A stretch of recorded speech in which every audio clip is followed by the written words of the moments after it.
कहानी है एक राजा की अनोखी तस्वीर। यह कहानी एक ऐसे राजा की है जो दिव्यांग था, लेकिन फिर भी उसके राज्य में कोई भी परेशानी या समस्या नहीं थी।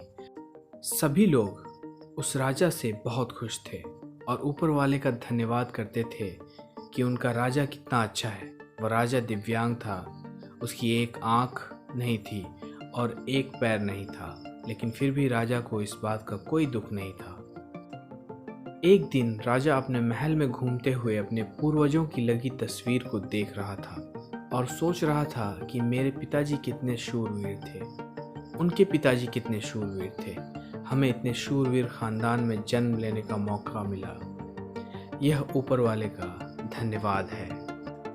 राजा ने सभी चित्र को देखते हुए आखिरी चित्र तक पहुंचा और फिर उस खाली जगह को देखा तो वह चिंता में पड़ गया, क्योंकि उसे मालूम था कि अब यहाँ जो तस्वीर लगेगी वह उसी की लगेगी। लेकिन राजा को इस बात की चिंता नहीं थी कि वह मर जाएगा।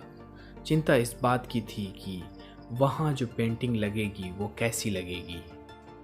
राजा का एक आंख और एक पैर ना होने की वजह से वो चिंता में पड़ गया और सोचने लगा कि इस गलियारे में इतने शानदार पेंटिंग लगी है, लेकिन मेरी एक आंख और एक पैर ना होने की वजह से मेरी ही तस्वीर सबसे ख़राब लगेगी और सबसे बुरी दिखेगी।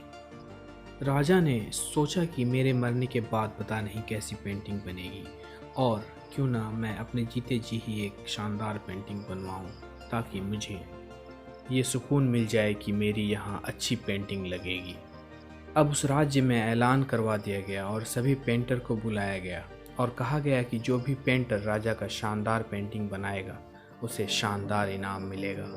अब सभी पेंटर राज्य में आए और उन पेंटर को पता था कि अगर शानदार पेंटिंग बनेगा तो शानदार इनाम तो मिलेगा, लेकिन जिस राजा का एक आंख नहीं है और एक पैर नहीं है उसका शानदार पेंटिंग कैसे बनेगा। पेंटर सोच रहे थे कि इनाम का तो पता नहीं, लेकिन अगर शानदार पेंटिंग नहीं बनी और राजा गुस्सा हो गया तो सज़ा मिलेगी, इसलिए बड़े बड़े चित्रकार आगे नहीं आए। तभी उसमें से एक लड़का बोला, महाराज मैं आपकी पेंटिंग बनाऊंगा, मुझे 24 घंटे का वक्त दीजिए।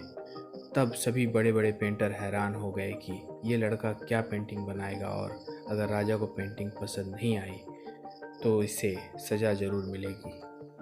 राजा बोला, ठीक है, आप मेरी पेंटिंग बना कर लाना। अगले दिन वह लड़का तस्वीर बनाकर लाने वाला था और दरबार पूरी तरह से भर चुका था। लोग दूर दूर से ये देखने के लिए आए थे कि वह लड़का कैसा पेंटिंग बनाकर लाएगा। अब लड़का जब उस राजा की पेंटिंग बनाकर लाया तो लोग आश्चर्यचकित रह गए। सब लोग ज़ोर ज़ोर से तालियां बजाने लगे, सीटी बजाने लगे, और जब राजा ने उस पेंटिंग को देखा तो वह खुश हो गया और बोला कि वाह, इससे अच्छी पेंटिंग तो इस पूरे गलियारे में नहीं है। राजा ने उस लड़के को बहुत सारा इनाम दिया। अब आप सोच रहे होंगे कि उस राजा की क्या पेंटिंग बनी होगी, जिसकी एक आंख नहीं है और एक पैर नहीं है, कैसा पेंटिंग बना होगा। उस तस्वीर में लड़के ने राजा को एक घोड़े पर सवार किया था। एक साइड से उस राजा का एक पैर दिख रहा था और राजा तीर अंदाजी करते हुए निशाना लगा रहा था, और निशाना लगाते वक्त एक आंख बंद हो जाती है और उस लड़के ने उस राजा की वही आंख बंद की थी जो राजा के पास नहीं थी। इस तरह से उस लड़के ने राजा को निशाना लगाते हुए घोड़े के ऊपर सवार दिखाया, जिससे एक आंख बंद और एक ही पैर दिखाया, और इतना शानदार पेंटिंग बनाया था कि वह अब तक की सबसे बेहतरीन पेंटिंग थी। उस लड़के के सामने भी चुनौती थी, लेकिन उसने सकारात्मकता का साथ नहीं छोड़ा। ज़िंदगी में आप जिस भी मुकाम पर हों, किसी भी संकट में फंस जाएं, अगर आपने सकारात्मकता का साथ कभी नहीं छोड़ा तो यकीन मानिए आप मुसीबत से बाहर निकल आएंगे। ज़िंदगी में उम्मीद का साथ मत छोड़िए, क्योंकि जिसने उम्मीद का साथ छोड़ दिया तो फिर ज़िंदगी उसका साथ छोड़ देती है। हर पल सकारात्मक रहिए, खुश रहिए, ईश्वर के आशीर्वाद के साथ और अपनों के प्यार के साथ। अपनी मेहनत के साथ कुछ ऐसा कर दिखाओ कि दुनिया आपकी तरह करना चाहे। आपको ये कहानी कैसी लगी हमें कमेंट करके बताएं। वीडियो को लाइक करें, शेयर करें और इसी तरह की कहानी को सुनने के लिए मेरे चैनल को सब्सक्राइब करें। धन्यवाद।